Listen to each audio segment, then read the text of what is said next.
Elbow Grease Productions, in association with Jacksoninsider.com, presents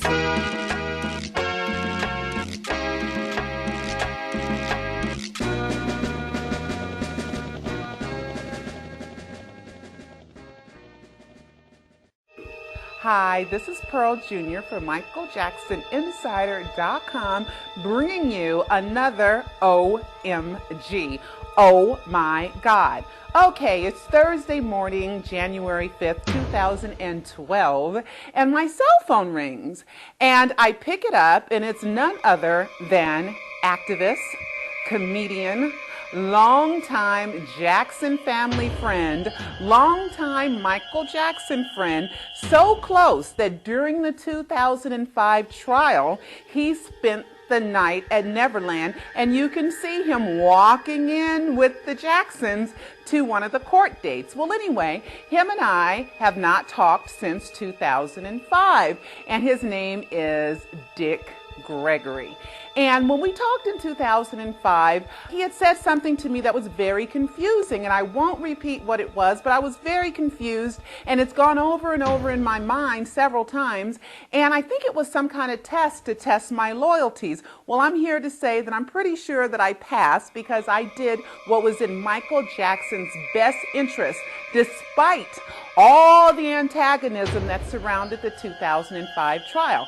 Well, January 5th is now what, 6.5 years later, and he calls, and the first thing he says is, I was going through some phone numbers, and who is this? And I said, well, my name is Pearl Jr., and he says, well, this is Dick Gregory, and I said, hi, I'm shocked, how are you? And he said he was going through some phone numbers, and he decided to call this phone number. So I told him I was a reporter at the 2005 trial. Then he says to me, you know, the Aztec Calendar, it ends December 21st of this year. And I'm like, oh, okay. And then he goes on to say, I just thought I would tell you that. And then I say, well, I was also a reporter at the Dr. Conrad Murray trial. And he says, oh, that was such a farce. And I'm like, oh my God, what does he really mean? Then he just says, well, you know, you have a good day. And I say, well, you have a good day. And then we pretty much hang up. So then I'm thinking, what was that? What just happened? Dick Gregory just called me. I can't believe it, right? So then I thought to myself, I said, okay, either he's giving me some important date or the Jacksons are behind it, particularly Joe Jackson. So I say to myself, okay, if I hear from Joe Jackson in any shape, fashion, or form within the next 24 to 48 hours, then they put him up to it. Now, you can call this a coincidence or not, but I'm going to tell you the facts of what happened. Then I go on my email, and I receive an email from Angel Hwansky about Joe Jackson's perfume launch party in Las Vegas. And I'm like, oh my God, oh my God, oh my God, I can't believe that this happened. So then I'm kind of like, what are they up to? So of course I'm going to check that date, because what are we all looking for? We're all looking for a comeback date. So as I'm going through my emails, I see an email from the night before, and it's somebody saying, did you see this comic book about the Comeback Kings? And I'm like, and I email back, no, can you please send me a link so I can verify it? So he sends me this link, and here's the cover of the comic book that's about the Comeback Kings, and with Michael Jackson on the cover. I mean, what? Okay. Then I decide, okay, I gotta look up the Aztec Calendar, okay, and find out what's up with it. And this is what I did. I'm going to show you exactly what I did.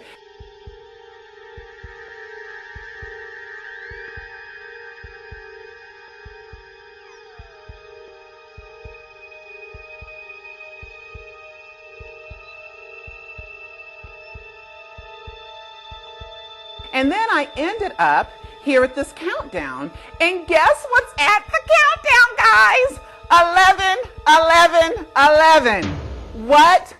December 21st, 2012 at 11 a.m. with 11 minutes after 11 a.m. and 11 seconds. I could not believe it. So I go ahead and I go through this website some more and I find this video. And I see this video that's like almost 3 hours long. And I said, oh my God, I got to find out what they're talking about, right? So I'm watching this video and I'm looking for whatever. And when I see this, You Are Not Alone, which is like one of Michael's signature songs, scrolled across the screen for the whole 3 hours of this video, I'm like, well, then I have to sit here and watch it, you know, intensely. So I watch it, and these are the crazy things that I found out about it. To get the Gregorian calendar to align specifically with the end of the Mayan calendar on these particular numbers. So they did it from a numerological viewpoint. They wanted the 1111 AM because 11 is the number of mastery. It is one number beyond divinity. And the 1111 combination brings you to 22, which is their number for sainthood or ascension.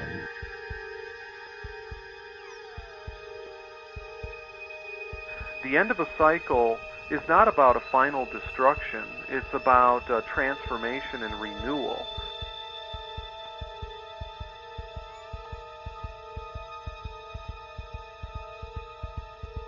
The rabbit hole is seriously deep. The problem's created.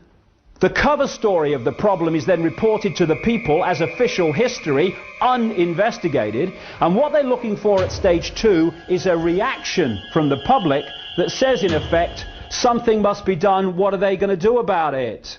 Fear, outrage, do something. And then those who covertly created the problem, got the public reaction, do something, then openly, through changes in legislation, offer the solutions to the problems they have themselves covertly created. And what are those solutions? They are changes in society to advance the Orwellian Big Brother state and the centrally controlled global agenda.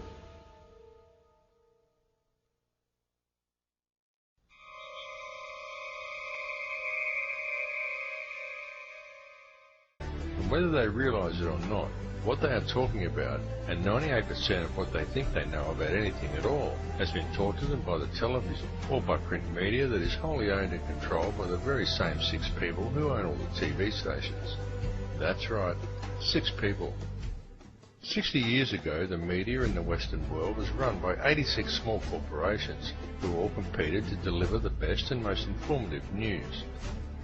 Today, it is run as a well-oiled, very streamlined and tightly controlled machine by just 6, who now control all major Western mainstream television and print media. And with the current rate of corporate growth, that number is set to soon drop to 3. This has set an extremely dangerous precedent, as it means that all televised and mainstream print media is now controlled by very, very few people. For a better and more informed perspective, obtain your news online from one of the many emerging independent websites, and go to many sites from different countries and sources to compare the same story from a variety of perspectives. You have been told that the internet is an unreliable source of information, and it is true that there are many bogus websites. But there is also a lot of very reliable information from very reliable sources, if you look in the right places. And remember, the ones who are telling you the thousands of independent websites who have opposing views to the mainstream shouldn't be trusted number only 6. It is just that it is those 6 who control all the major media. So those 6 are able to control most of what information gets to the general public, and how such information is presented. It must also be duly considered that all of these 6 media corporations have extremely close ties to major financial institutions and arms manufacturers. Such a conflict of interest immediately poses huge questions regarding the objectivity and reliability of any information presented by these organisations. And if that were not bad enough, each one of these 6 corporations gets their news from only one of 2 sources: Reuters or the Associated Press. These 2 organisations serve as an international news pool and channel all information down to the networks. Only Reuters actually owns the Associated Press, and Reuters itself is wholly owned by the Rothschilds. Then I hear words like this. Don't get caught up in the illusion of what's happening. And lately there's been a lot of talk of Nelson de la Nuez. And why did he do that spiral stair thing and it looks like Michael at the bottom? And why did that just all of a sudden become popularized again?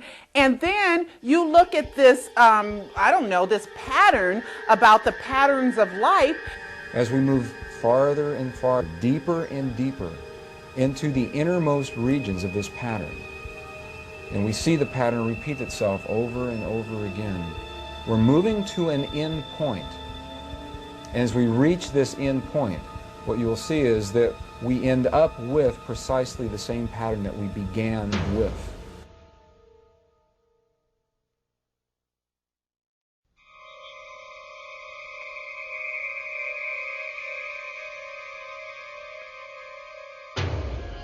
Now, overall, this video is about healing the world, exposing the injustices, and doing what you can as individuals that will eventually connect to the greater good, and we will heal the world, and love will replace fear.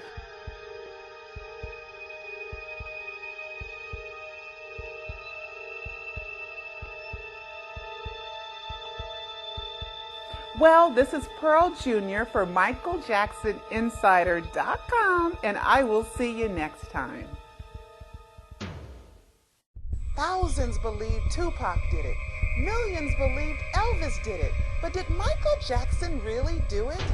E-movie book, Pseudocide, Did Michael Jackson Fake His Death to Save His Life?